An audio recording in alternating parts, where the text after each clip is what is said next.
Bonjour et bienvenue dans cette formation du langage Python. Aujourd'hui, nous allons voir comment insérer des données de variables sur une table SQLite. Alors, on a déjà vu comment insérer des données sur une table SQLite, mais les données étaient mises directement, nous l'avions mis directement au sein de la requête. Exemple, insert into student, nom, email, âge, value, Alain, gmail.com, 35 ans, etc.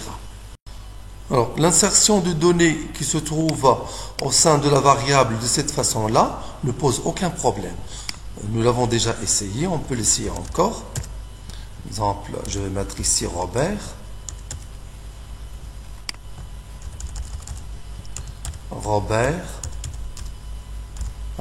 gmail.com, je vais mettre 30 ans par exemple, j'enregistre et j'exécute. Alors j'examine si les données sont insérées, j'ouvre la base de données, je sélectionne la table student, regardez les données que je viens d'insérer, Robert gmail.com, 30 ans. Donc les données sont insérées correctement, aucun problème. Mais le problème se pose lorsqu'on essaie de remplacer les données ici par des variables. Imaginez par exemple que vous récupérez des données de variables qui sont saisies par exemple sur un formulaire d'enregistrement et vous voulez insérer ces données-là sur une table SQLite. Alors, si vous récupérez les données sous forme de variables et vous mettez directement les variables ici, les variables ne seront pas interprétées au sein de la requête. Et ça va poser des problèmes. On peut faire un essai.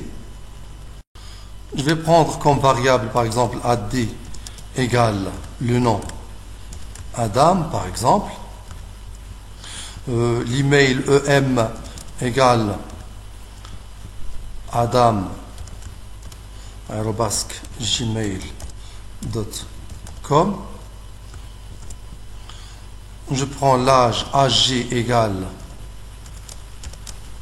par exemple 20 ans et je vais essayer d'insérer directement les variables ici. Je vais mettre à la place de Adam, je vais mettre la variable AD et je vais mettre ici la variable EM. Je vais mettre ici la variable AG et ça va causer un problème. Vous voyez donc que ça pose un problème parce que les variables ne sont pas interprétées tout simplement. Alors pour résoudre ce problème-là, nous allons essayer d'utiliser un type de formatage des chaînes de caractères puisque une requête ici c'est une chaîne de caractères. Donc on va remplacer les variables par des points d'interrogation.